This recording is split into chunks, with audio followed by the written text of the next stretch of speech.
Ghosts of the Past by Christopher Verspeak. Chapter 1. I'm in hell. I'm on Hellview. Except it isn't called that yet. But that's what it is. A heat ray lances into the ammo containers to my right, and I scramble out of the dugout, yelling at the others to follow me as I go. I escape death by milliseconds as the frag grenades ignite in the superheat, and the little shelter my team carved out of the mud is filled with spinning shards of white-hot metal. I am lucky. I had just run back to my squad's position, relaying orders from the commander that we were to hold tight when the enemy attacked, so it was easier for me to get back out again. Last in, first out. The other men who were in with me, the men I had trained, marched and bled with, are all gone now. They are dust, carried away by the hot wind that blows across the scarred surface of this world. Rockets and lasers, and the roaring contrails of rockets fill the skies above me as I crawl away, and burnt air fills my lungs. The noise is deafening, and the lights threaten to blind. From my right comes the heavy laser fire, and the sound of mortars and heavy shell systems. Blue lines stitch out into the smoky haze of the enemy's position. From my left, the lines of tracer and flashes of detonation are answered with red and white lines of heat, and even more powerful laser weapons. Weapons I can barely imagine, can barely believe exist. They are inhuman. Plumes of dirt erupt around me, and I'm showered in debris as it falls back to the ground. I scramble across on my hands and knees. I am an ant on an anthill that crumbles all around me, frantically trying to avoid the foot of an angry god as he stamps out the world. My armor and uniform snags on broken weaponry and shell casings, and my gloves get tangled in sharp razor wire and dead soldiers. There is another dugout ahead, maybe 10 yards away. I crawl towards it, head low, muscles tight. Suddenly shooting stops, and so do I. Immobilized by the silence, all I can hear now is that hot wind, blowing thick strands of smoke across the battlefield, like ghostly nets of gray. I can smell the dead powder and oil and blood that marks every field of war. It stings my nose, and I feel tears filling my eyes. Then, walking through the smoke, I see them. Dark silhouettes moving across the no-man's land towards me. There are dozens of them. They are humanoid, but more squat than a man, and broader in the shoulders. Their armor is all encasing, thick, angular plates that look almost boxy in the pale morning light. It appears functional, simple even, but this is the hallmark of our enemy. Simple on the surface, cunningly engineered beneath. This armor, the enemy's strength, their weaponry, everything about them is more sophisticated and powerful than anything we could have imagined. I know their weapons will split me apart like a grape in a fist if I stay still any longer. I push off from where I was crouched. "Coming in," I yell. I can see the helmets and backs of the men in the trench I'm trying to reach. I need to warn them I'm a friendly. Need to make sure I don't cheat death by alien hands only to die on the end of a human soldier's bayonet or pistol. I have to warn them, to tell them to move, to get out, to fire at the advancing enemy. All I can manage is to drag myself along on my stomach, my fingers digging handholds in the wet dirt to haul my exhausted and terrified body along. None of them turn as I slide into the shelter on my chest plate, dark red mud piling up between my collar and my chin. I spit some out of my mouth as I roll onto my back and lay in the little trench, panting, sweating, and swearing. Still no one moves. I force myself up on my feet again, unslinging my rifle and checking it as armed and ready to fire. I'm horrified to see the ammo counter now reads empty. "Someone give me a charger quick," I say. The men in the trench are all facing out towards the advancing enemy, and I notice now their rifles are also slung, or set on the ground beside them. "Hey," I say, "what's going on? Stand to!" I grab the nearest soldier by the shoulder. I don't understand why they aren't shooting. The enemy are less than 20 yards from our lines now. Why is there no artillery support either? I turn the man around, but when he faces me, he has no face. Just a skull, a leering, empty rictus grin of whitened teeth, below 2 empty sockets. I throw the corpse to the ground and grab the next man. He too is already dead, and has been for a long time. I turn the others around one by one, panic setting in, because they are all dead. All these men I fought with on Hellview are dead. I am alone. I am too late. I could not save them. No, not quite alone. I hear a soft humming noise above me, and I look up from the bones of the dead on the floor of the trench to see the enemy has arrived. Despite being barely half my height, he looms over me as he stands on the edge of the trench. His armor is a pale gold, where it's not smeared with blood and mud. It is plain, but up close I can see hints of intricacy beneath it. On his chest plate is a single emblem, a sigil, perhaps a unit marking. It looks like a dragon, snarling, with lips pulled back to reveal curved, golden teeth. Its jaws are open, stretched wide around the outline of a planet. He raises the barrel of his weapon and aims it at me. I am paralyzed by fear as I watch it start to glow red, and I hear a building, whining tone. The mouth of the weapon seems to transform as it gets hotter, growing fangs and deep red eyes, becoming a monster on its owner's armor. I want to turn and run, but it's too late. The beast roars at me, bathing me in heat and blinding me forever. I awaken, sweating but not screaming. Not this time at least. The nightmares aren't new. I've been having them ever since the corporation rotated me out of frontline service and into the fleet, really. Sometimes they're about the actual battles I fought in. Sometimes they're more random. Sometimes they're a mix, like the one I'm trying to forget right now. Feels like they've gotten worse recently, though, and I think I might not be the only person aboard having them. I've seen the sunken eyes on some of the crew, and tempers have seemed unusually short recently. People are on edge. Perhaps that's not surprising, given the job we have to do today. The people we have to do it with. Yesterday's adversary is today's opportunity. I think I saw that one on some corporate literature once. The vid screen is already on, lighting up my quarters with a promo for a new colony freighter that's breaking orbit in the next few days. They're always recruiting for those things, calling for bold young adventurous types to go out and seize whatever new world the GCPS has claimed. I was one of them, once. I left my home world at 18, eager to escape the mundanity of life on a second sphere world. Corporate space was growing fast, lots of new worlds to explore and stake a claim on, so I joined a corporate military. The recruiting sergeant promised me action and adventure for the rest of my life. What he didn't tell me was that life could also be really, really short. But I did my time and survived it, mostly intact. I saw lots of worlds, but Hellview, that was the end for me. After that place, I rotated out of frontline service and into the merchant arm. I roll out of my bunk, stagger into the cubicle, and go through my ablutions, a routine ingrained by years in the military. Wash, shave, teeth. Basic hygiene, nothing fancy. A woman I knew gave me some kind of perfume years ago. I think she worked for the factory that made it, so she got it cheap. It sits unused, gathering dust and grime under my mirror, just like me. I wash the dried sweat away, but I leave the perfume alone. I'm Captain John Turney, veteran. I'm supposed to be rough around the edges. Instead, I throw some painkillers from the clean glass bottle on the other side of the sink down my throat and wash them down with calf from the auto dispenser beside my bunk. The intercom on the bulkhead whistles, and I wince at the pain in my head. I hit the answer button with my palm. Yeah? Captain, it's the Freitas. You better get down here. They're early. I clear my throat, feeling the painkiller start to kick in. Acknowledged. On my way. I dress, a pair of fatigues, a jacket over my shirt, and leave my quarters. The vid screen is now showing a commercial for the same painkillers I use.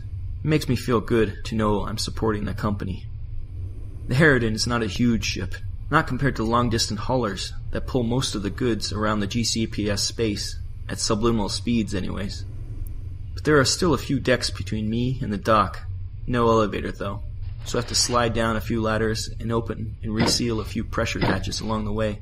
The sounds of the ship are all around me as I do. The hum of power conduits, the hiss of cooling fluids, the rattle of life support. There's a maze between the decks of the ship, miles of pipe and wiring keeping us going through space. We are about as big as you can be and still use a McKinley drive to slide along gravity wells between systems, and just big enough to accommodate the Forge Father vessel that is touching down in the bay as I get there. The sturdy grip looks like a pile of metal bricks as it settles on the deck. Long, flat sides, layers of thick armor, literally bristling, with more than a dozen heavy weapon emplacements. But I also know that its engines, though smaller, are more powerful than ours, and its weaponry could quite easily blow us out of the sky. Simple on the surface, cunningly engineered beneath. There's still a lot we don't know about them, but power seems to be the only thing the Forge Fathers respect. We showed them we had power on worlds like Hellview, refused to back down, showed them how far we'd go to win. Because of that, these days we're trading partners. The Forge Fathers marching down their ship's loading ramp now are still fully armored though. There are 7 of them that I can see. 6 are in pairs, pulling heavy-looking crates that move along the deck on suspensor fields. Corporate space, human space, is a big place with lots of worlds, and there are nearly as many individual corporations within it. They make everything from starships to wall planners, and there are plenty that make guns and explosives to supply the various private military forces the corporations run, including my ship. But none of the armaments we make are as good as the ones the Forge Fathers turn out. One of the dwarfs approaches me. His helmet hangs from his waist, and his white bearded face is lined with creases, but also open and friendly. I wonder for a moment how many centuries he has seen. He smiles and extends a hand. I let my front knee bend a little as I match the gesture. "John Turney," I say. "Welcome aboard the Harridan." His hand is strong and bigger than mine and more calloused. Forge Father leaders still work for a living. I like and respect that about them. "Thank you, Captain. You can call me Brukelyn. We were a little off schedule, I know. So thank you for letting us aboard." After a moment I realize he's just giving me what amounts to an apology for not being strictly on time. The dwarves are sticklers for detail. "Of course, we're more than happy to get underway sooner." The dwarf grunts as we watch the others return to their ship and pull more of the crates down from their hold. "Got somewhere else you'd rather be?" He says. "Let's just say I'd rather not hang around in this neighborhood any longer than I have to. This kind of cargo, the GCPS prefers it to stay away from the more civilized spheres and the core, so it gets done on the fringe. We're uncomfortably close to the Death Ark, and rumor has it there are worse things than pirates on the loose out there." A dozen crates have been brought out of the dwarf ship now, and another Forge Father approaches us. He hands me a data screen, and I press my thumb to it. The implant beneath my skin registers with a device. The receipt of the cargo acknowledged. The dwarf walks back to his ship. Brukelyn turns to me and extends his hand again, and I take it, but without looking. I am transfixed watching the Forge Father with the data screen as he walks away from me and ascends the ramp into his ship again. "I'd say it was a pleasure, but let's not overstate things," Brukelyn says. I nod agreement, and then he's gone. The ship's ramp closes, and its repulse engines light up. It maneuvers towards the exit port as server mechs wheel out of their compartment to move the crates into secure storage areas. I head for my quarters again, ignoring Freitas as she tries to ask me for orders. Back in my cubicle, I swallow more painkillers and grip the basin with white knuckles as I stare at myself in the mirror above it. The armor looked different from how I remember it, how I dream it so many nights. But that sigil, a dragon swallowing the world. The Forge Fathers I fought in Hellview wore it, and so did the one that I just saw in my hold. It was him. It had to be him. But it couldn't be. We killed them all.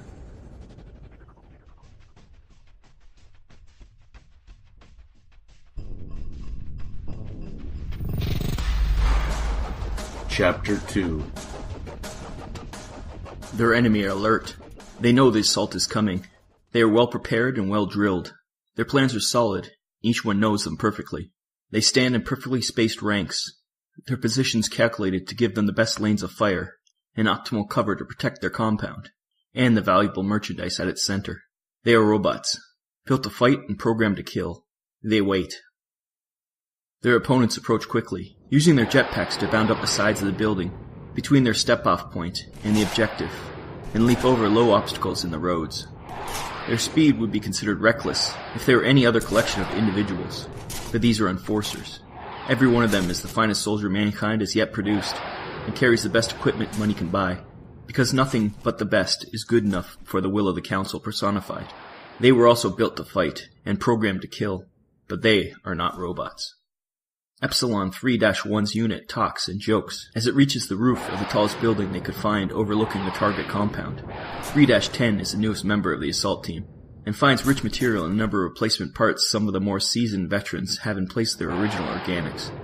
He is first to the summit, and turns around, offering a mocking helpful hand to 3-4.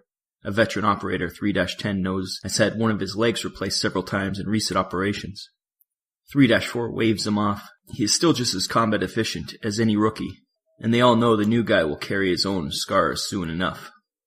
The enforcers did not bother to make their approach to the target covert. Making noise is all part of the plan. The banter is necessary too, for other reasons. It is a bonding thing, natural for elite warriors, but as the teams settle into their insertion point, and their conditioning starts to kick in, it stops. To 3-1 it feels as if the color drains out of the world somehow. but his vision does not fade or blur at all. Rather, it becomes, if anything, sharper. Where a normal man might have felt fear, looking from the top of a 3-story building at a walled compound full of enemies that will soon be trying to kill him, 3-1 now feels nothing. Maybe some anticipation, maybe a little eagerness, but instead of threats, he sees only opportunities. He is also aware of his enemies' strengths, but he sees their weaknesses too. It feels like someone has peeled off the top of 3-1's skull and poured liquid coolant around his brain. All that matters now is that it is the will of the Council that 3-1 takes the primary objective from the bunker at the center of the compound, whatever the cost. All other objectives are secondary. The tech in his armor works in tandem with the tech built into his brain and body, readying him for action. As he looks around himself, he sees the glowing outlines of the other operators and their numeric designators. Stimulant reservoirs open, ready to boost the power and energy in his musculature. And he realizes now he is desperate to move, to begin the assault, to destroy something, to show how good he is at his job. Finally, all disposition lights in 3-1's visor turn green. The counter in the corner of his view counts down to 0. There is no need for any further signal from command. Every asset is ready and in position, so 3-1 and his unit leap from the edge of the rooftop and engage their jetpacks. As they do, heavy weapons teams on the floors below fire their rocket launchers and burst lasers, and a squadron of 3 GR-77 Striders breaks from an alley and marches towards the compound's main gate. The heavy weapons don't do much damage to the compound walls, but they are not expected to. They keep the defenders' heads down and give the slower-moving GR-77s the chance to get across the open ground between them and the gate. The Striders' guns are powerful, but it is not until 2 of the giant walkers each raise a heavy leg and together kick the doors off their hinges that the entry is breached. Enforcers on foot, firing their Gendling rifles, guns that are too heavy for a normal human to wield effectively, surge forward from cover, dropping targets along the walls as they run. 3-1 does not see this. His units have already cleared the gate, and although his helmet notifies him that one of the Striders has been brought down by concentrated fire from one of the watchtowers along the wall, it does not change the plan at all. The jetpacks are not powerful enough for true flight. It is more of a controlled fall, but their starting elevation and momentum mean the assault unit has covered some distance and built up considerable speed as they come to ground outside the entrance to the bunker. Most of the defenders have been successfully drawn to the gate, but there are still a dozen more waiting for them. Several are crushed under the assault unit's heavy armored feet, and then 3-1 and his men have to fight hard to clear their landing zone. A dozen mechs, humanoids with thick armored torsos on powerful legs, go down to headshots from the unit's 32 HLP-X pistols, the blasts exploding from the back of their skull casings in showers of sparks and metallic fragments. The defenders regroup quickly, pouring out of the building on the far side of the bunker. This is the point where 3-1, when he was just a man, before his induction into the Corps, before his training and enhancements, might have felt panic, as he and the men with him are surrounded by a swarm of cold-eyed monsters, with no relief in sight. But he is not just a man anymore. The Corps broke him down and rebuilt him, harder, stronger, colder, and more deadly than any monster he has had to face since, so he does not feel panic, or indeed any other emotion. Instead, he deploys his Dionetech combat blade from its sheath on his left arm and charges into combat. The others do the same. The blades are straight-edged and look like gladi ancient fighters might use, perhaps only useful for short stabbing motions, but they have a mono-molecular edge, and backed up by Enforcer's enhanced strength and reflexes, they make light work of the defender's armor. This is what must be done now. Fight, slash, stab, kill. 3-1 dodges a volley of laser fire and plunges his blade in the chest of a mech. Withdraws it, drives his elbow into the optics of another mech, shoots a third as he tries to gut him with its blade. The fighting is not one-sided though. 3-7 takes a shot to the chest and collapses, a neat section drilled through his plastron. 3-5 turns the mech's momentum against it and destroys its brain core with his blade, but then staggers as his armor absorbs the shot to his upper back. More mechs, a reserve force, appear from within the bunker. Their weapons, a mix of solid shot and lasers, are built into their frames, and they fire into the melee, shredding several of their fellow robots when they do. This is a new tactic, something the Enforcers have not seen this branded defender do before. Apparently there is nothing the enemy will not do to win the engagement, and 3.4 is caught out. The robot he was in the process of eviscerating is cut down by a hail of heavy shots, and 2 of the rounds impact 3-4. One cracks his femur. and there is a shower of blood from the joint between his right arm and shoulder, where the other hits him.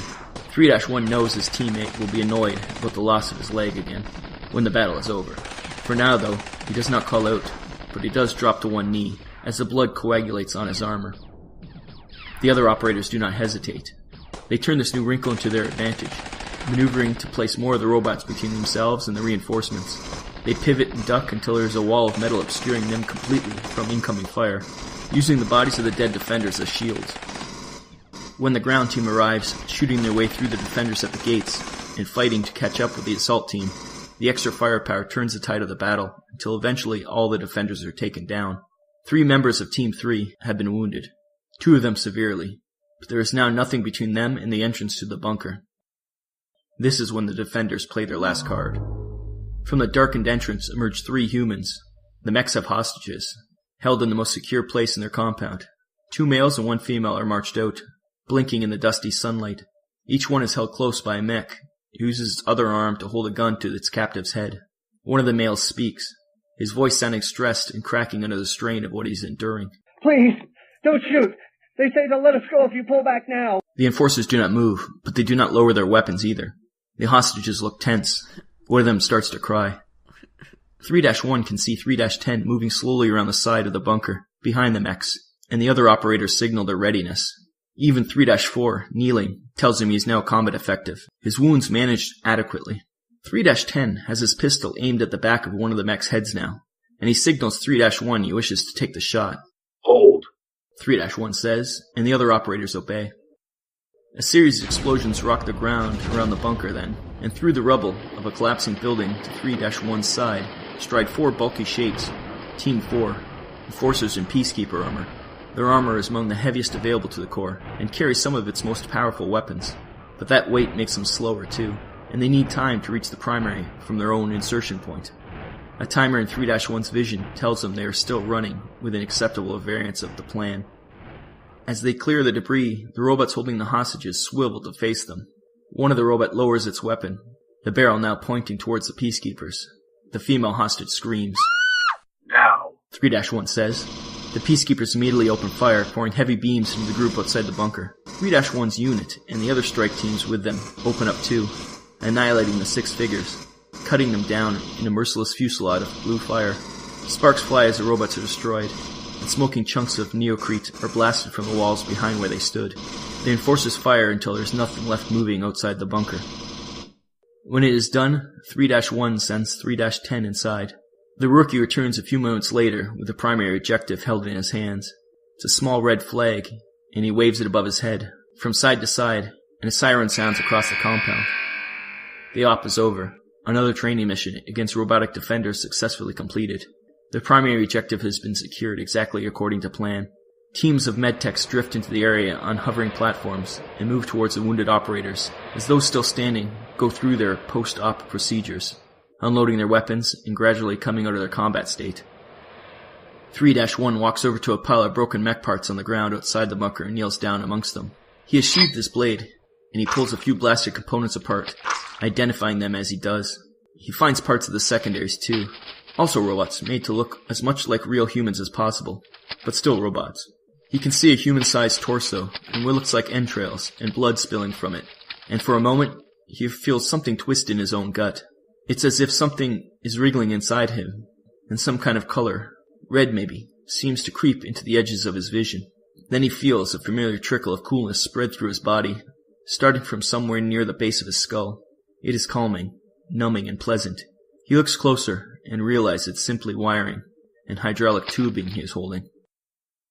3-1 walks over to where several techs are going to work on 3-7, stripping off his armor and pumping various chemicals into the access points on his upper spine. This is a good sign. This much effort signifies they believe the operator can be saved and sent back to a team. A paramedics have pulled 3-4 to his feet and are guiding him, limping, towards a transport, where the rest of the unit is waiting for him.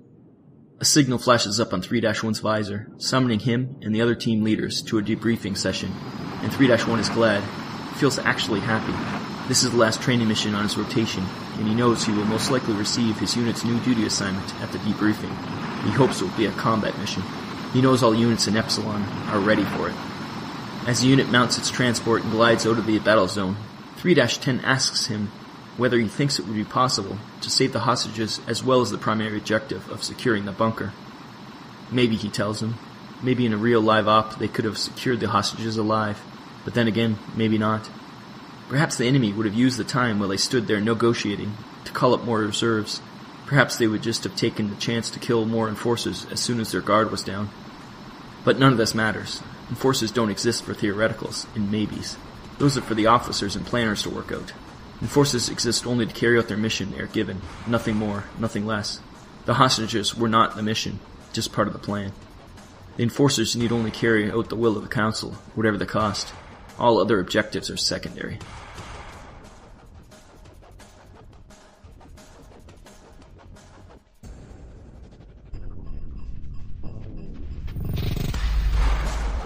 Chapter 3. Straggle reached a long, thin arm into the gap under the panel until he was in it up to his shoulder. He had to roll onto his back then, exposing his belly to get the right angle. But the crawlway was so narrow he had needed to leave his armor at the entrance, so there was no way anybody else could get near enough to him to hurt him, and he was so close now. He bent his arm at the elbow, his whiskers twitching in the darkness as he felt around with his finger for the screws. There they were, 3 of them, near the top of the panel. He went to work, twisting and rolling the screw heads with the tips and sides of his digits until they came loose, but quietly. No sense in getting caught now. He had outwitted the Maligni already. Those ugly, arrogant Maligni, the ones who had sneered at him all his life. They looked down on every brethren pupped into the lower castes. They thought they were so clever, just because they had the fortune to be born a Malignus. They could make nice weapons and good armor, it was true. Back before the mother had decided it was time to travel, to board a human starship and fly anyway. But here, on the ship, on a long journey between where they had come from and wherever they were going, what did they do? Nothing but eat food the brethren fetched for them. And then they had taken the mother away from them. The final screw fell loose and clattered down onto the metal vent surface before Straggle could catch it in his paw. He lay there silently for a moment, his right ear trapped between his shoulder and the panel, but his left ear straining in anticipation, listening for any reaction to the noise. But there was none. All he could hear were the normal sounds of the ship's pumping systems, sighing deep and slow, like a mother's breath, and the slow rotation of its core. Straggle slowly let his breath out. He withdrew his arm and wriggled back onto his belly. Then he gently pushed the now free access panel clear and eased his body and ragged tail into the next space on his journey. 3 more panels and he would see her again, and them. It wasn't fair. He had tried to be respectful, but the Maligni had still stopped him. They called him names, hissing at him spitefully, and then tore apart the offering he had brought. It had been a blanket, a human one, well made and carefully pilfered from a container Straggle had chewed his way into in one of the cargo holds. At great personal risk, too. He had gone there during the day cycle on the ship, the time when the human crew was most active. He had been so desperate to see her again. The mother had birthed on the voyage before, adding more brethren to the nest, but when her time had come this time, something was different. The Maligni had been agitated, and had moved her from the nest's great chamber beneath the heat exchanger on the 7th deck, to an even more remote place, behind and below it, a place with only one entrance, and they would not allow any of her brethren to see her.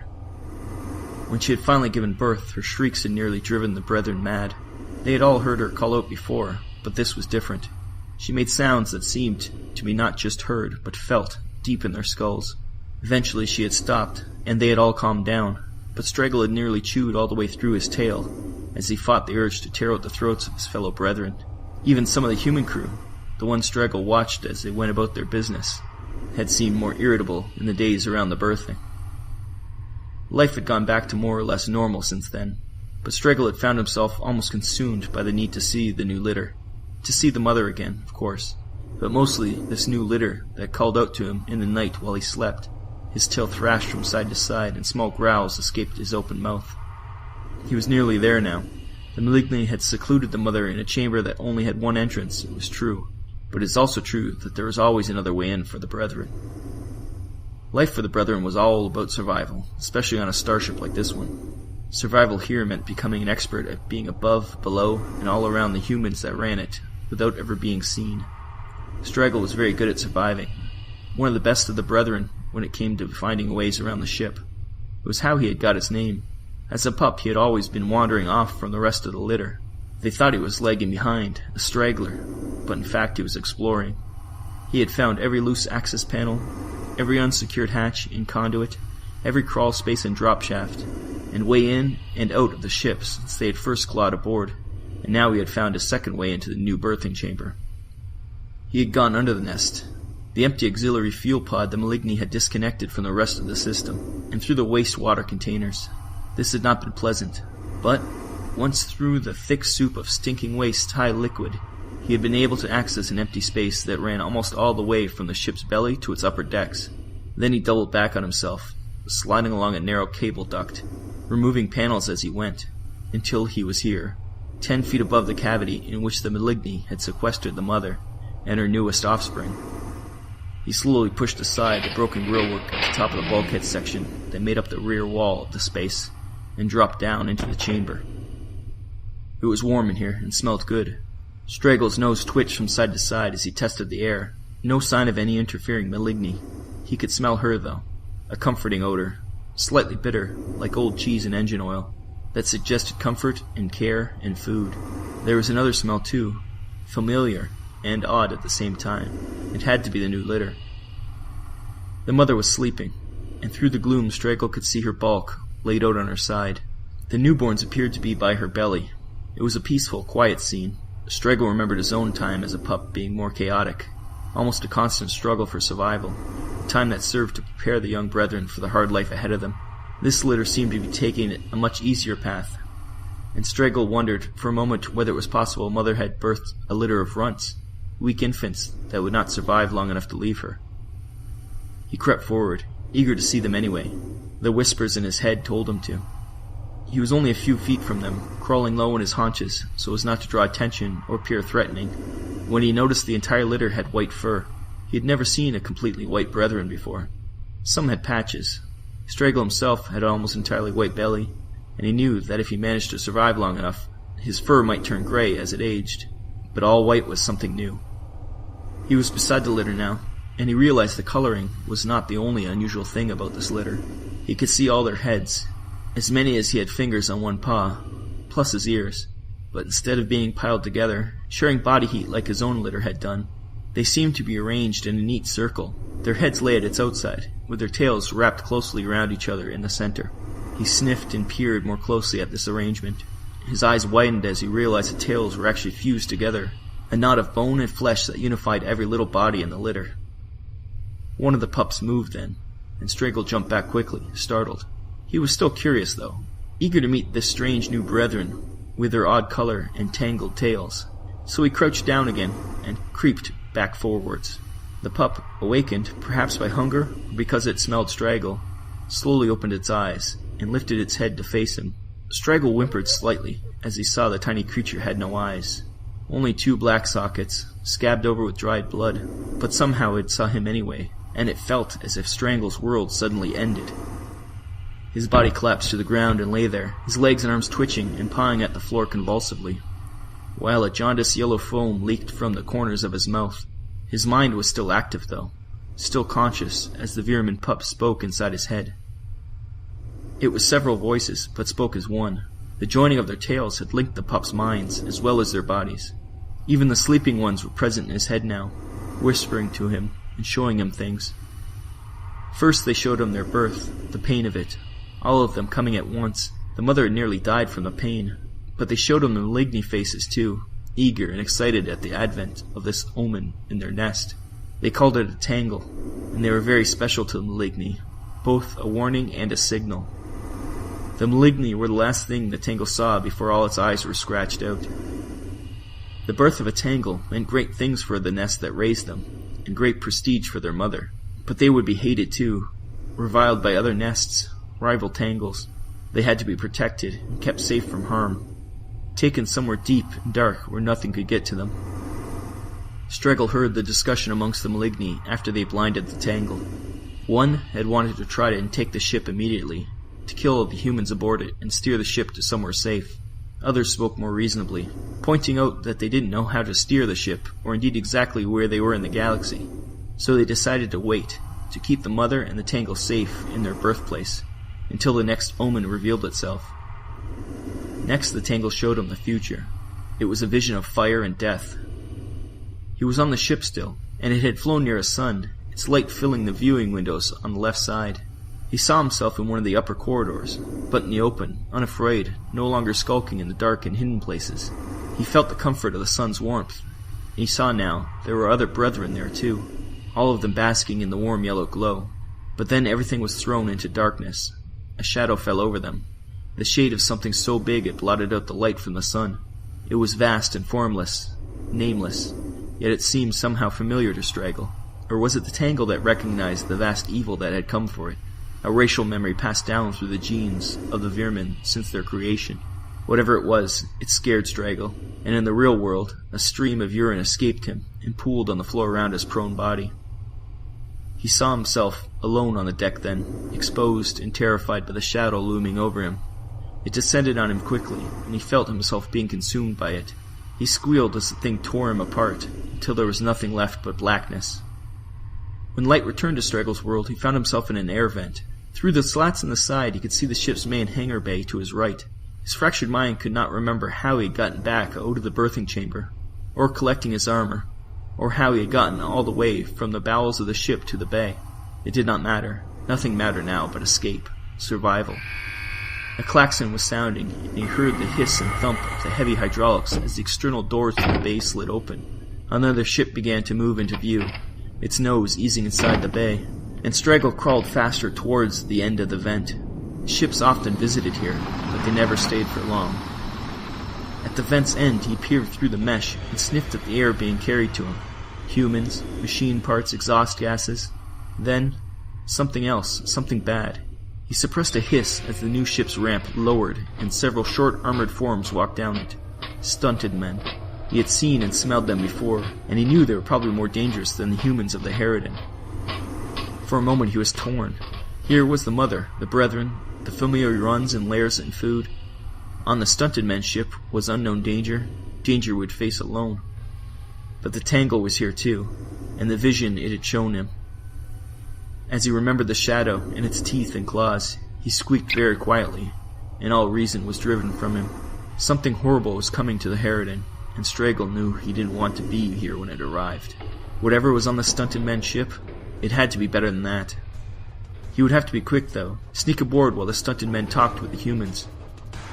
He could see an intake valve open at the rear of the ship, not far, easy enough to skitter from shadow to shadow until he reached it. So as the stunted men went about their business, unloading heavy crates onto the deck of the Harridan, Straggle began to twist open the screws at the rear of the vent panel.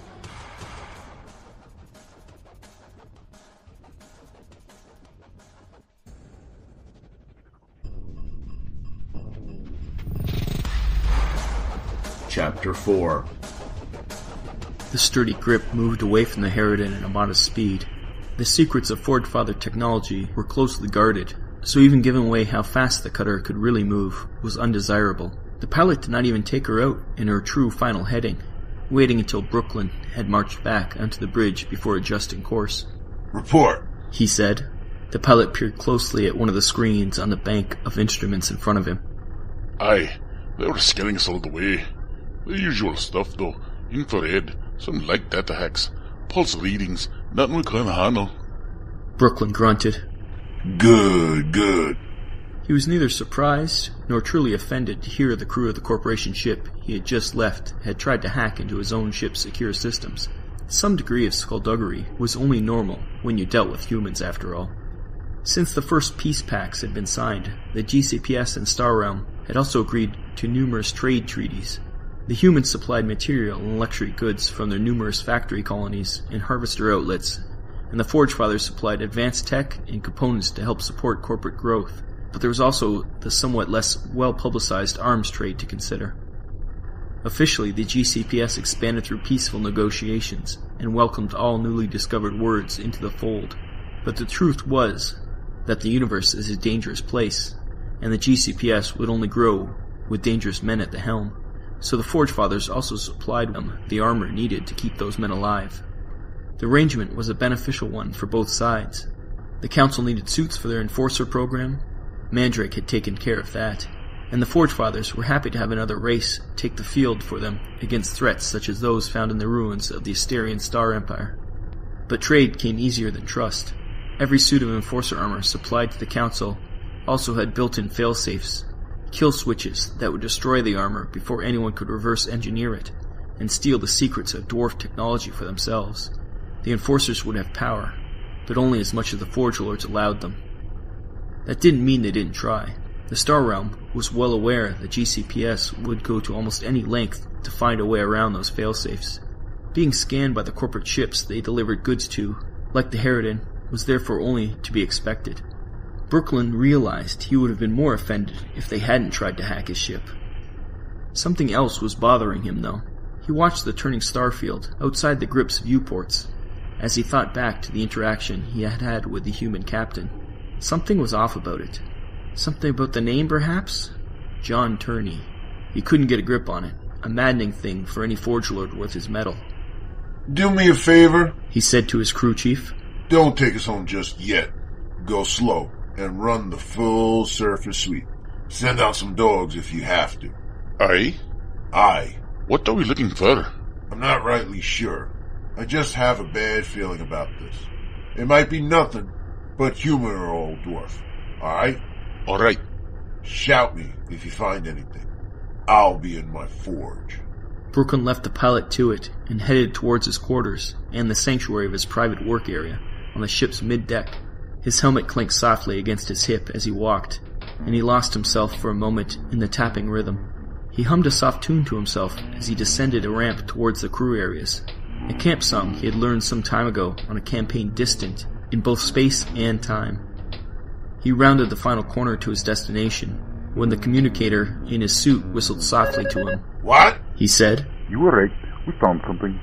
It was his pilot. Brukelyn smiled. It always paid to check your rings when you shook hands with a human. What is it? I'm betting on a surface tracker. Well, you'd lose that one then. It's not a tracker. It's a stowaway. Brukelyn swore loudly as he detached his helmet from his belt. If there was one thing he disliked more than humans, it was the vermin they carried everywhere with them. Forge Father technology was far in advance of anything many other races in the galaxy could even dream of. Part of this sophistication came from dwarves living much longer than those of other races, and thus having more time to work with, but mostly it came from their attention to detail and willingness to go to painstaking lengths to get the absolute most of whatever material they were working with, or to follow a strand of research as far as it took them. Their ships were faster and more powerful than just about anything in the galaxy, but a starship is still a starship, and the bowels of the sturdy Grip were just as dirty and noisy as any others. Brukelyn's helm shut out most of the noise, but he could still feel the waves of pressure buffeting his armor as he stalked along the narrow corridors in the power plant. The static they produced was playing havoc with the armor's sensors too, but he didn't want to have them powered down lest it warn his quarry he was on the trail. Little chance of being caught out though. The cyber mastiffs at his heels would make sure of that. He kept a small kennel aboard his ship, just the 3 dogs. They were only partially robotic, with stronger jaws and reinforced skulls. All the good stuff you needed in a quality fighting dog. Their olfactory centers were pure organic though, no sense in messing with perfection. The noise from the core meant he couldn't hear them growling as he neared a sealed junction, but the threat indicators in his visor started to glow a soft amber, responding to relays in the dog's collars. He smiled and rested a hand on the hatch controls. On your mark, lads, he said. The hounds were all on edge, straining to get at whatever they had smelt in the room beyond. He keyed in the access code, and the door slid open. On you go. The dogs darted through the open hatch, Old Barter in the lead, his brothers, Biter and Bit, at his flanks. Brukelyn stepped through behind them and let the door slide closed. The noise from the core room was shut out instantly, and Brukelyn could hear considerably more in the compartment he had entered. His helmet readout was still being scrambled by the core, though, and the lights were out too, no doubt thanks to the unwanted visitor the scan had detected. He switched on night vision sensors and scanned the space ahead of him slowly. It was a storage area, full of racks of spare parts and components for the engines and forges aboard the ship. There, at the opposite end of the room, he could see the 3 locator signals of his hounds. They were agitated, that much was obvious, but whether they were engaged or not was unclear. Then one of the signals winked out completely. Hell. he said, and started to move forwards, unstrapping his hammer from his side. He was 10 meters away from the hounds when the second signal stopped transmitting, and he picked up his pace, running through the darkness now, his feet pounding a metallic tattoo across the deck plating. Ahead of him, a pile of crates had been built up in a recessed alcove in the storage bay. The hound's signal was coming from behind it. He charged into the crate, swinging his hammer over his head, and bringing the energized core down hard. Packing materials and contents burst into a shower of fragments, bouncing off his armor and onto the deck around him. A single Veerman stood on the other side of the wreckage, its eyes glowing softly in the infrared light from Brukelyn's armor. Its tail was ragged, looking almost broken near the end, and there were several bleeding bite marks on its flanks. He could hear it squealing now, and the harsh growling of one of the dogs. It looked like Bit, and it had the Veerman by one forearm and was trying to drag it to the ground. The bodies of the dog's brothers lay on each side of the rat thing, but there was no time to check if they were alive or not. The Veerman sprang at Brukelyn immediately, ignoring or forgetting the dog clamped onto it by its augmented jaws. Nothing would make the dog release its grip now, other than a direct command from its master. Although that would not kill whatever it latched onto, its weight would slow its victim down. Important when you're a relatively small and slow dwarf fighting a fast and agile Veerman in confined quarters on a ship's hold. And it was fast. It dodged to one side as Brukelyn brought his hammer down again, trying to split the rat man's skull open, and brought his own weapon, an evilly curved knife that looked like it had been chewed into shape, up towards Brukelyn's midsection. The blade glanced off the armor, and Brukelyn spun around to follow the Veerman as it tried to escape past him. Oh, no, you don't, he grunted as he grabbed the Veerman's pink tail. It squealed again as Brukelyn squeezed hard and tried to yank the Veerman back and off its feet. Instead, the part of the tail he was holding broke off in his hand with a sharp snap, and the Veerman stumbled forward to the ground. That's my dog you got there. He hefted the hammer again, lining it up with the rat man's spine. And this is my ship. No stowaways. He swung the hammer down, and the weight of the thing coupled with its energy field easily plowed through the bulky armor of the Veerman. There was a squelching sound as its spine was pulped, and a spurt of red blood was driven from its mouth. Ah, look now. You stained my decks. Brukelyn tutted as he pulled his hammer back out of the messy crater it made in the Veerman's back. Come on now, you. He gave the release signal to Bit, still grimly attached to the dead but twitching Veerman's arm. Let's go see what he did to your brothers. The dog barked at him and panted, happy it had done its job. As Brukelyn knelt down in the alcove, it was obvious old Barter had run his last scent. The dog's neck was broken, and its head lolled to one side as he picked it up. Biter had a nasty stab wound in his belly, but he was still breathing, and Brukelyn gently gathered him up with his other arm. Bit whined at his heel as he cradled the two animals in his arms. I know, boy. I know. But he had a good long life, didn't he? And you'll be the top dog now, so I'll be needing you to step up. The communicator whistled in Brukelyn's helm. Aye? It's me again. We found something. Aye, I know. I'm in the engine compartment. I got it. What? Oh, aye. No, not that. We found something else. Another Veerman? Brukelyn frowned. If there was one thing he disliked more than hunting Veerman, it was hunting more Veerman. No, nothing aboard the ship. It was the scans. Go on. Well, we kept the scans running after we found the stowaway.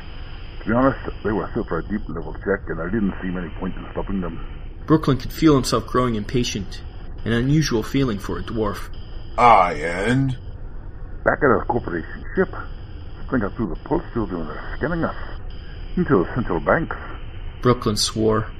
Hell's teeth. This could be bad, and he knew it. To the GCPS, and as far as anyone else knew, the ward ships operated more or less randomly, traveling to wherever they were needed, or a trade had been arranged. If anyone found out the truth, though, that their movements were in fact well coordinated, that could leave them vulnerable. Then there was the fact of the true strength of the Star Realm, the military might they had hidden from the galaxy at large. Bloody humans? He said. How much did they get? Well, that's the problem. The approach they used, the sophistication, the sheer subtlety of their code strings. Well, what? Well, there's no way it was the corporation I got in. I'm looking at the data here, and if I were a betting man, I'd put good gold on it being a third party, an outside agent. So you're saying... Aye, someone else was at the meet. Someone we couldn't see. Brukelyn cursed again. There was only one race he disliked more than humans, Veermen, and all the other races in the galaxy combined. Alright, take us to the wired ship. The Forge Lords are going to want to know about this. He looked down at his dogs again, the two living and the recently deceased. Better get your boys back up to strength then, he said. I have a feeling we're going to be on the hunt again, and soon.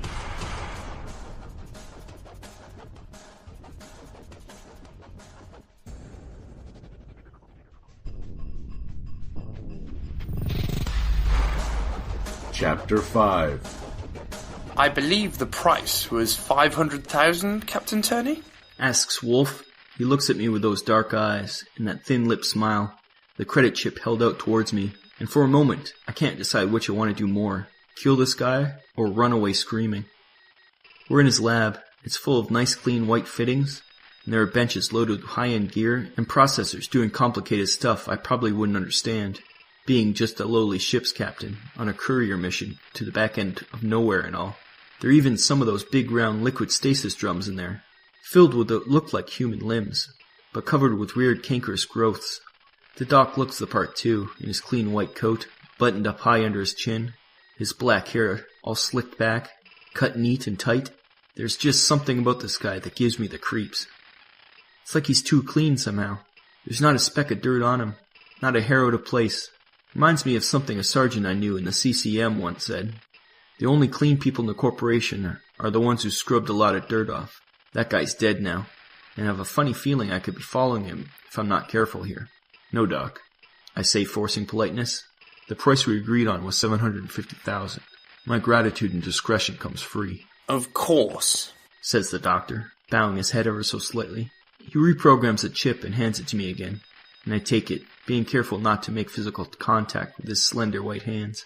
He holds onto the chip for a second longer than necessary, and those cold dark eyes fixed with mine. Be assured, though, Captain Turney, your discretion is exactly what I am paying for. Relax, Doctor, I say.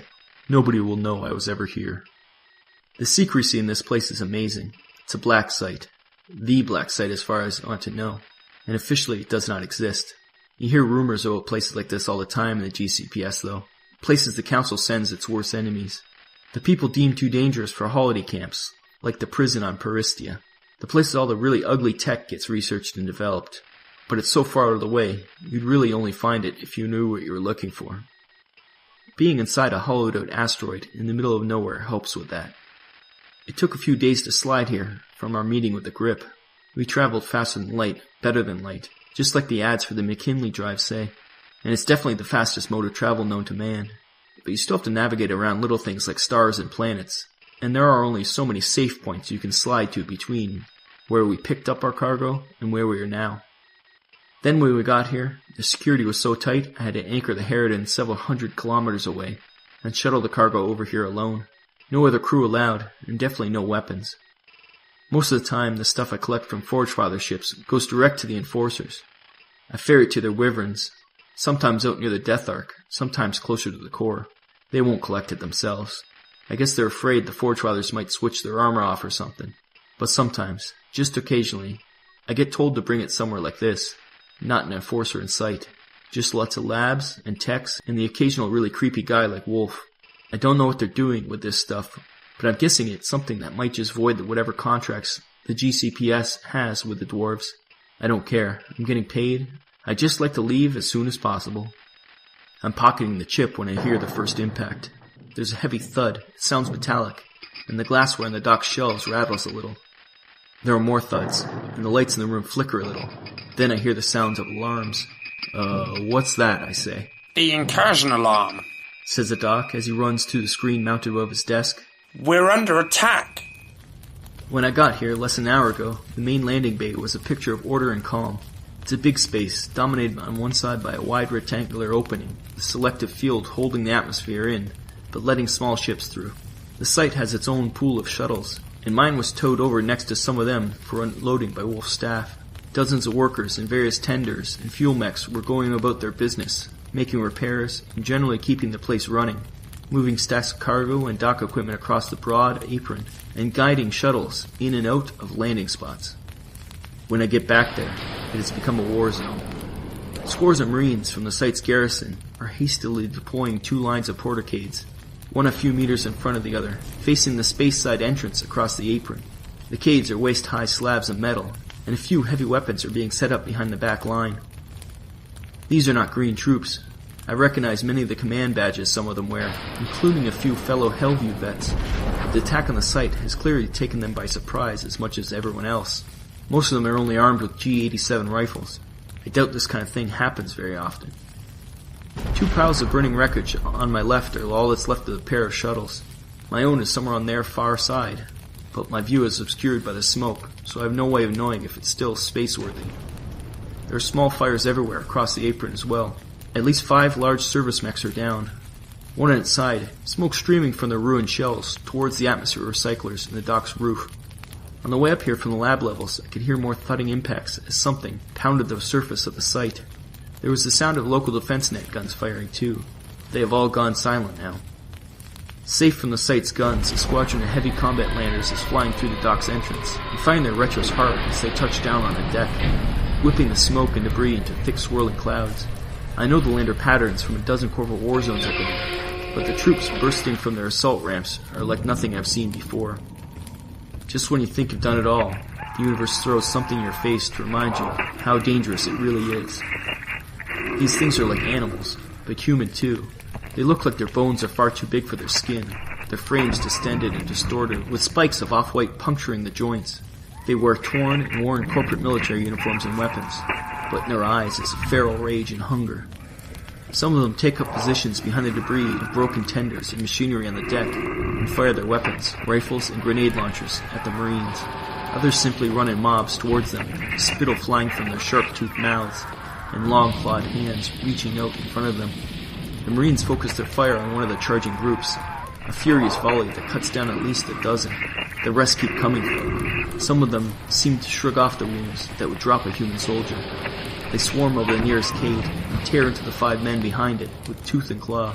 But that isn't the worst thing I see on the battlefield. Behind them come bigger horrors, bigger than a man, bigger than a Teraton even. These things are almost completely covered in plates of bone. It looks organic, but diseased somehow, cancerous, and crested with jagged spikes. Their faces are shockingly human, and I wonder if they are some kind of mutation, the kind of thing they might make in a place like this. There are at least 3 of them, but they move fast, leaping from side to side and evading the Marine's fire. It is impossible to be sure. I see one mount a cade and grab the first Marine he can, crushing his head in a giant fist. Another Marine is impaled on wicked claws and thrown like a grenade at the team in the next position in the line. The remainder of the team turn and try to run, but it's too late. My eyes meet the horrors of one of those doomed Marines just for a moment, and I see the desperation there. Then he is hauled back by the straps on his webbing, and the leaper fastens his jaws on the back of his neck, severing his spinal cord instantly in a spray of blood and spinal fluid. I have seen enough, too much in fact, and I start crawling. If I can just get to my shuttle, I might still make it out of here, to the Harridan if she is still where I anchored her, anywhere but here. I move along the back line of cades, the sound of battle filling the air around me. I thought I had left all this behind when I rotated into the fleet, but the shouts, the screams, the sound of orders being given and weapons charging and firing is disturbingly familiar, not comforting, just like being home again. I dive across a gap in the cover, laser rounds crackling in the air above my head, and I sprawl on the deck. Before I can get up though, I hear a cry of pain, and then I am flattened as a body falls on top of me. One of the Marines manning the cade I am behind has been hit, and his dead weight pins me down. His blood pools around me, making my hands slick as I struggle to get free. Panic threatens to overtake me. I hear a loud explosion then from somewhere ahead, from the direction I was heading in before I got stopped. I see under the fuselage of the burning shuttles now. My heart sinks as I realize it was my own ship that's been hit. It might have been just a stray grenade round or a secondary explosion from the other ships, but I can see its crumpled nose and burning forward thrusters, and I know now there's no way I can fly it out of here. I'm trapped in this hell. I lay for a moment cursing the situation, cursing Wolff for bringing me here, but mostly myself and my greed. I knew the risks, and I took the job anyway, and now it's going to kill me.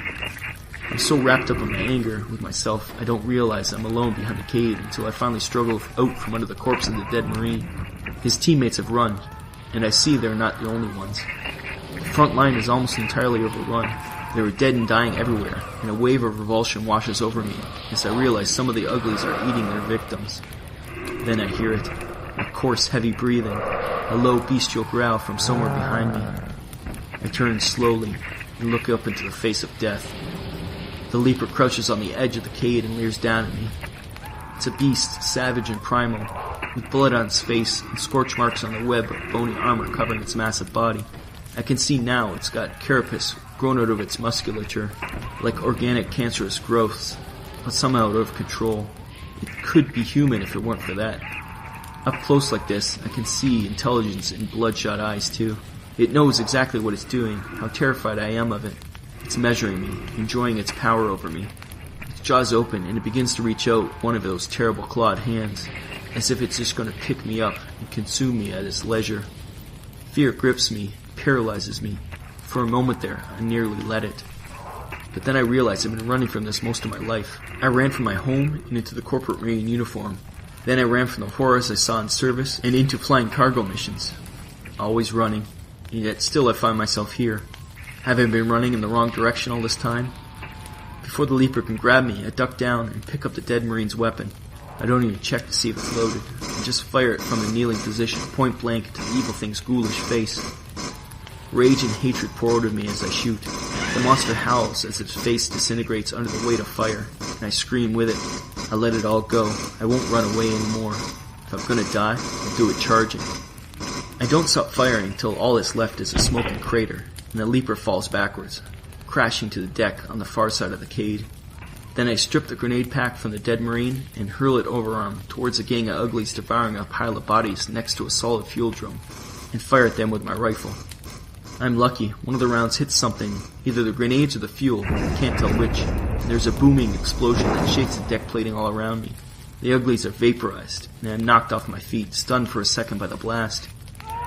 Did the trick though. I see the remaining marine teams cheering, and reinforcements start to arrive from elevators behind us. I get back to my feet and move forwards, firing my rifle and shouting old battle cries as I go. Hellview! I shout. The other vets rally behind me, yelling out names of battles they fought in the past, and we advance together. We move forwards, not just trying to hold the line or to escape now. We know we will probably die here, but still we advance. We will fight, we will win, or die trying. The firefight is furious. Rounds crack past me, around me, one even hits my arm, staggering me, but I don't care. I kill 1, 2, 3 uglies, and I can hear more Marines forming up on me, and I keep moving. We're going to retake this bay. We push the uglies back, out of their positions, back towards their ships, and exterminate them, one by one, mob by mob. More men and women do die. The fight is not easy, and the hangar begins to fill with the haze of discharged weapons and broken bodies. But we do it. The lander is destroyed by the combined fire of several heavy weapon teams, just as we kill the last leaper, forcing it into a corner by sheer weight of fire, and then eviscerating it with our rifles and knives. More than 100 Marines started the battle for this hangar. Maybe 30 of us are still standing now, panting, gasping, covered in sweat and blood, as we look at the smoking, steaming corpses of the things that we finally killed. A ragged cheer goes up as we realize we have won. This round at least. I look out through the atmosphere field, separating us from the black space outside the site. I can see a dozen ships nearby. Many are civilian, but there are 1 or 2 bulkier warships out there too. Ships like that could carry thousands of troops. Now I know how they got here. I remember the intelligence I saw in the Leaper's eyes. Whatever these things are, they were able to find a GCPS black site, take out its defense net with a preliminary bombardment, and then launch a coordinated assault. Wherever they go next, I hope the Harridan is going the opposite direction. I know it won't be on here though.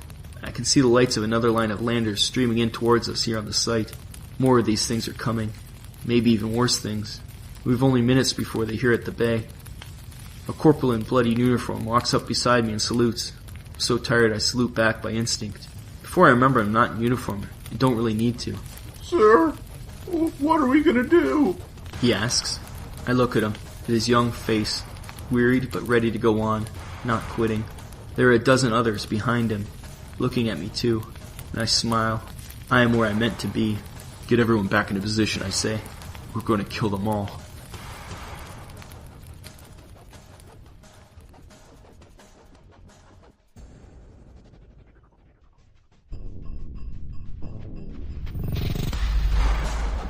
Chapter 6. Shu'u'lak paused when he reached the house. The air was cool, and he could hear a flock of blue flitters flying overhead. The carefully curated woodland the house had been built amongst was intended to inspire peace and tranquility, but Tui Hu still felt his pulses and core temperature rising. His hand had drifted towards the ornate collar panel beside the doorway, and he let it fall again, while he tried to gather his thoughts. It twitched at his side as he recalled one of the mantras his old tutor had taught him at the first monastery in which he had trained. It was decades ago, but still useful now. I am one, the universe is one. I am none, the universe is all. He repeated it to himself, letting his doubts and worries and anxieties fall away from him, letting his conscious mind establish gentle but firm control over his subbrain as he affirmed his place and purpose in existence. The mantras served him well. They were well rehearsed, and their use had become practically automatic in situations of stress. His internal balance reestablished, he felt the humor in the situation. A Cipher Prime, a commander of the Clades, a warrior who had cipher drones in some of the most dangerous places in the galaxy, paralyzed at the entrance to a house he barely remembered. He had seen things more horrifying than many other Astarians would even believe was possible. He had killed those things too, and won battles that had preserved balance across the galaxy. So why was coming here the most disturbing thing he could remember experiencing? He stood a moment longer and let his hand rise again and feel the cool stone of the building, tracing the elegant lines of the doorframe. Distant memories hung in the air around this place, like ghosts of the past, like the ones that had brought him here. Another mantra came to his mind. The past is only a ghost, but it weighs heavily on the future. No, he decided. This was just another mission, another small part of a larger campaign. He had his part to play here. The other commanders were relying on him, and he would not be deterred by phantoms. He stood tall and was about to press the call button when the door slid open. Tasim Shu'u'lak, primary counsel to the Tesseract, and Tui Hu's mother, stood in the entrance. Well, there you are, she said. Are you going to come in or just stand there all day? Tui Hu walked in, and the door slid closed behind him. She took him through the house and into the garden at its rear. Tui Hu was glad of this, not wanting to be surrounded by familiar layout and furnishings he saw in the living areas as they passed through. There were more religious icons than he remembered from his childhood, displayed prominently on the walls of the hallway, all in their prescribed places, to show his mother's devotion to the Tesseract. Tui Hu's experience among the Clades had brought him to believe that the Tesseract was more prosaic than divine, but differences in opinion on the matter were tolerated in Astarian society. Tui Hu did not know whether his mother truly believed the Tesseract were gods or not. The Clades believed she had their ear, and that is why they had sent him to her. The gardens were extensive, and stretched out from the rear of the house. He could see a pool to one side he had swum in as a boy, and the high rock platforms to one side he had loved to jump from. His mother had urged him not to. She had been so protective of him then, before she had abandoned him completely. He found himself resentful of these things, features he recognized from his youth, the things she had kept and preserved while she rejected him. He knew it was all a natural thing. All males were sent out by their mothers eventually. His true male father had taken him in then, recognized his potential, and enrolled him in the monastery for training as a warrior. Tui Hu was glad of that too. His neuter male father was a diplomat, and Tui Hu did not believe he could develop the restraint and tact necessary for mingling openly with aliens. But none of his success in his assigned path in life could reduce the sting of coming back here. They walked through the grove of fruit trees in pink blossom, and Tui Hu tried to calculate what season this planet was currently experiencing. He decided it was likely the trees were kept in that state perpetually, preserving the beauty of the scene all year round. On their far side was a low hillock, and at its summit an ornate pavilion that appeared grown as much as built. Curling loops and swirls of vines grew on and around the graceful stone columns that supported a gently sloping roof. It was the perfect mix of artifice and nature. As they climbed the hill, the obscuring devices and interference fields built into the pillars and supports diffused and refracted the light from the sun setting on its far side, making it seem to glow with a spectral halo. They would meet in the open, yet be completely hidden from any observers. Entering the pavilion, Tui Hu's vision blurred slightly, and he felt a tingling sensation pass through his head and his extremities. A serving drone met them within, carrying a tray of elegant earthenware, and they knelt on either side of the low table. The drone laid out the bowls and cups and steaming pitcher of water, and Tasim began the ritual to make tea. Not the blood-blue tea for friends or recreation, Tui Hu noted as she placed a portion of leaves in a wide bowl, but crimson, the tea for colleagues and official visitors.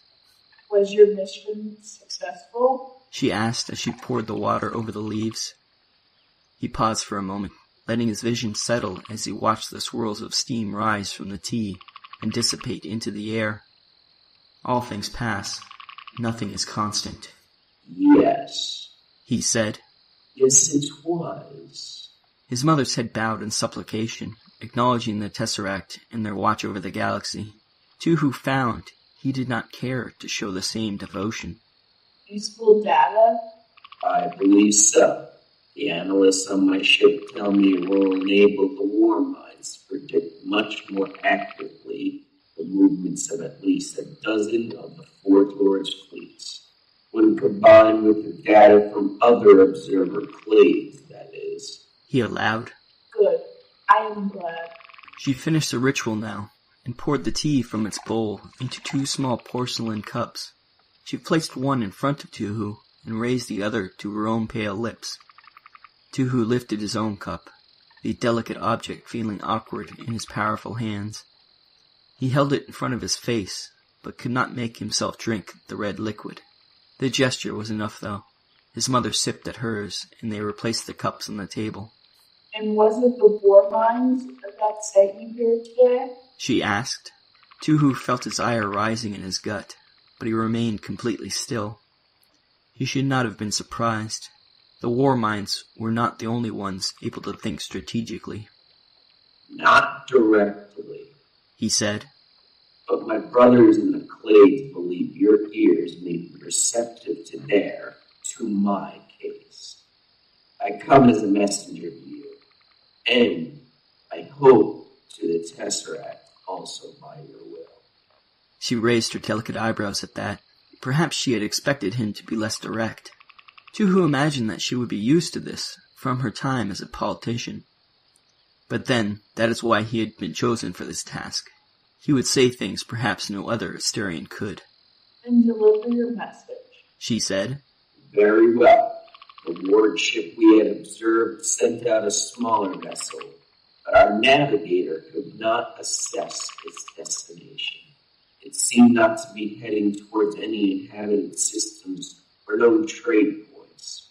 So, I took the decision to follow it. I met with the GCPS vessel, and we believed it delivered a considerable quantity of armor for the humans, force program, and their rep. And you know this how? We were able to send a Spectre program into the Forge Father ship and retrieve several quads of data from its computer, including builds of blading and shipping manifests. You risk much, she said. I did, he confirmed.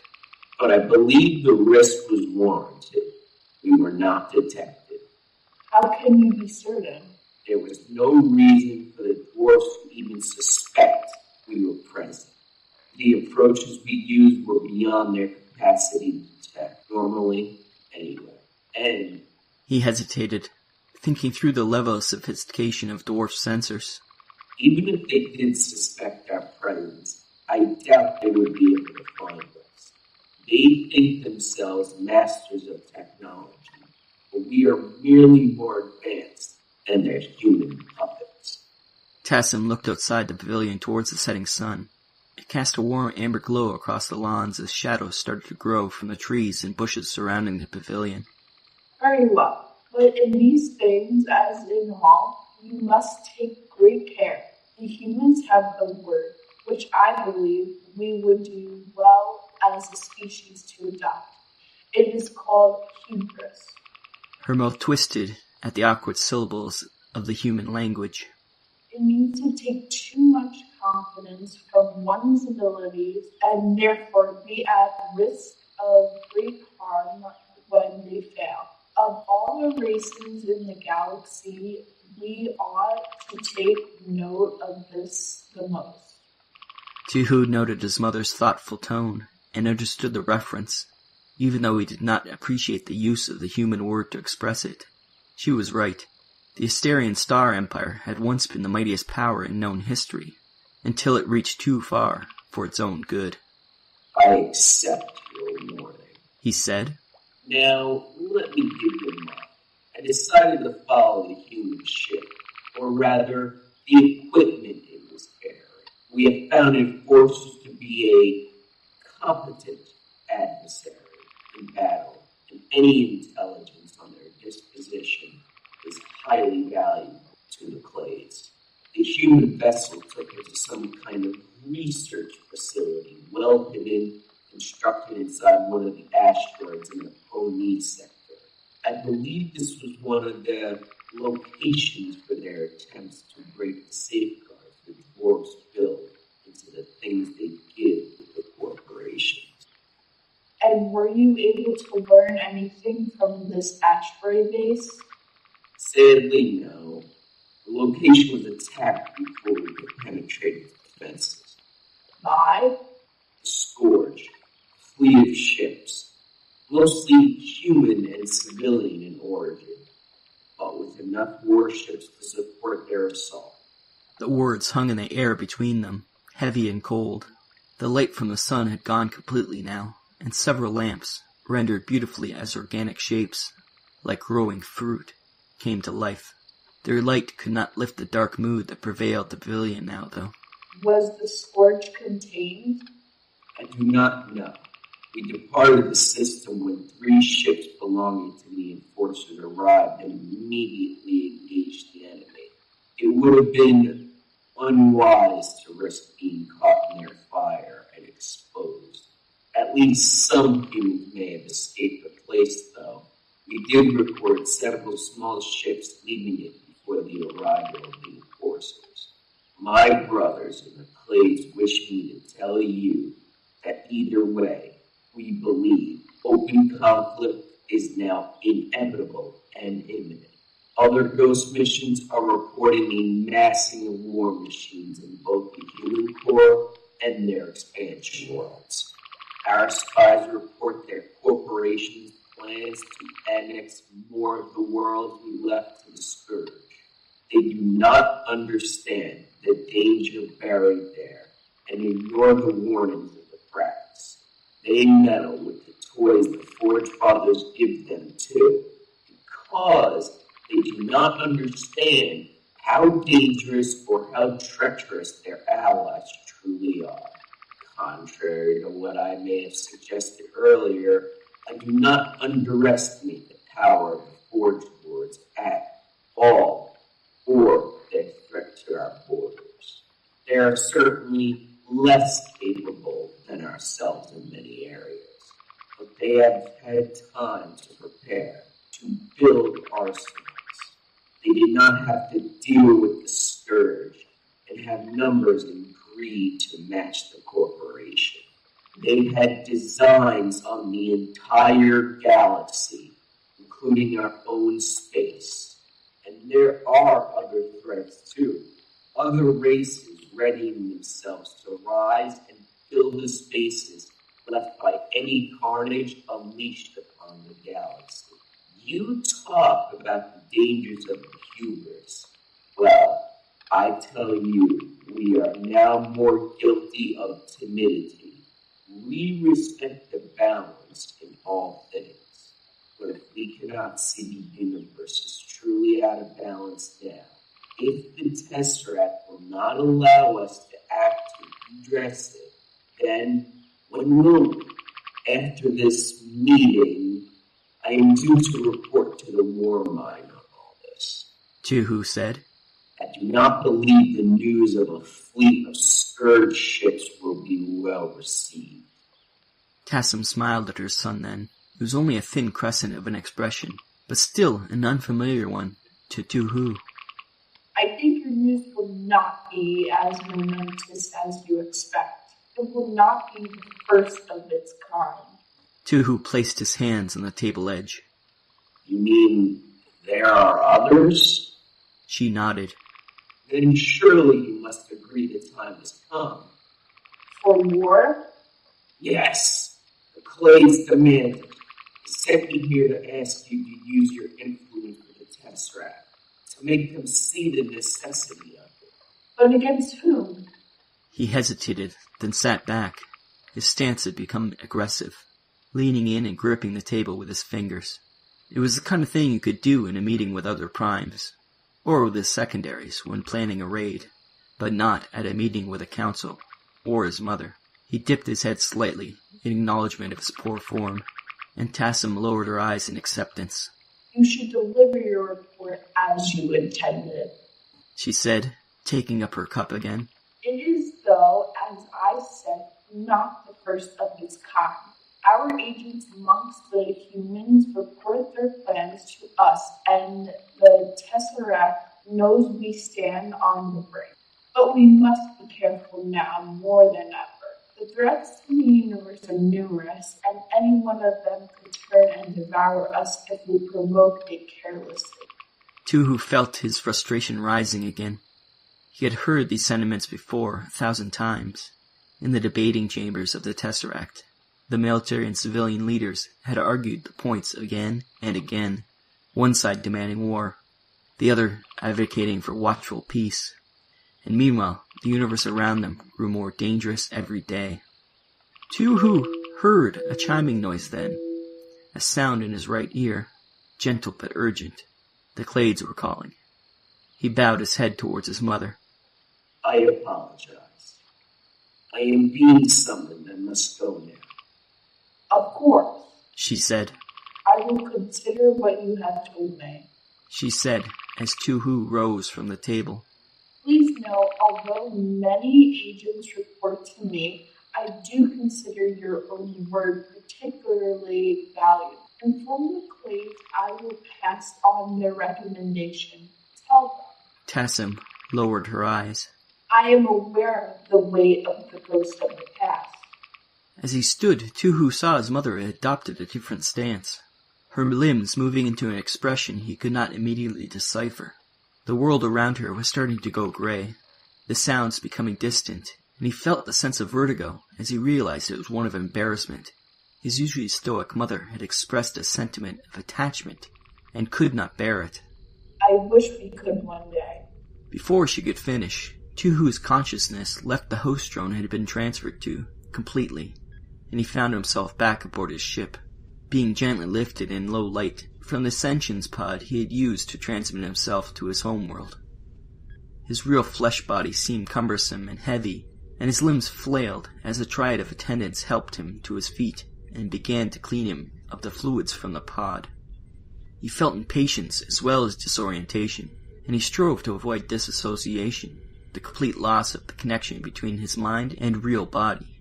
He felt it every time he closed the interface with his cipher, and was not surprised to be experiencing it after being joined with the communicator proxy he had just used now. The vast distance involved was immaterial. The quantum technology employed made it so, but the strain on his psyche was still immense. The attendants dressed him in his uniform, and he walked to the ship's command center, thinking over his conversation with his mother, the council, and her last words to him. A dozen other primes were waiting for him there. He wasted no time with superfluous greetings. Those things were not necessary amongst a gathering such as this. These were all true males, leaders and commanders, and they all knew why they were here. Instead, he took a seat at their head and laid his hands on the table before him. My brothers, he said. Ready your forces. I believe we are now on the path to war.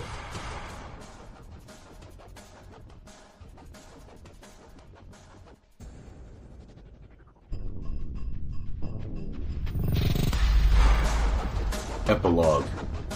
In the darkened office, high above the City of Lights, a lone figure sat at a heavy wooden desk.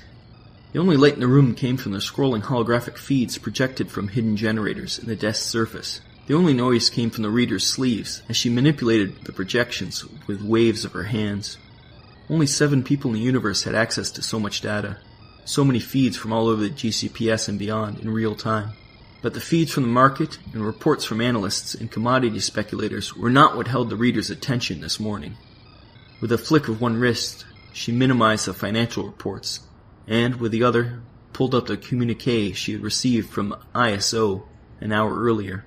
At the bottom of the report, in glowing green letters, it said commit or reserve.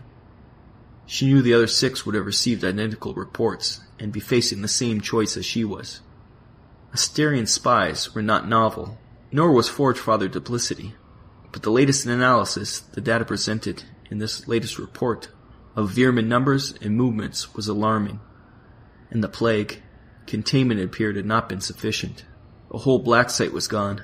Not even all the people working there had known exactly where it was, and yet the plague had found it and destroyed it. She made a mental note to ruin the careers of the scientists who had told them all, that the rat men were a mere nuisance, part of the price of doing business with the universe. She had argued against containment too once, in the past, but she could not touch the people who had outvoted her on that one. But this vote would need to be unanimous. Its consequence would, after all, touch the entire GCPS, possibly the entire galaxy. Commit or reserve. Tango Epsilon Ruhila, just a few of the battalions waiting the decision of the Council. Some were training battalions, some more experienced, but all of them created with only one purpose. Really, there was no choice. She activated the secure and unique identification implants in her palm and held it over the scanner beneath the displays.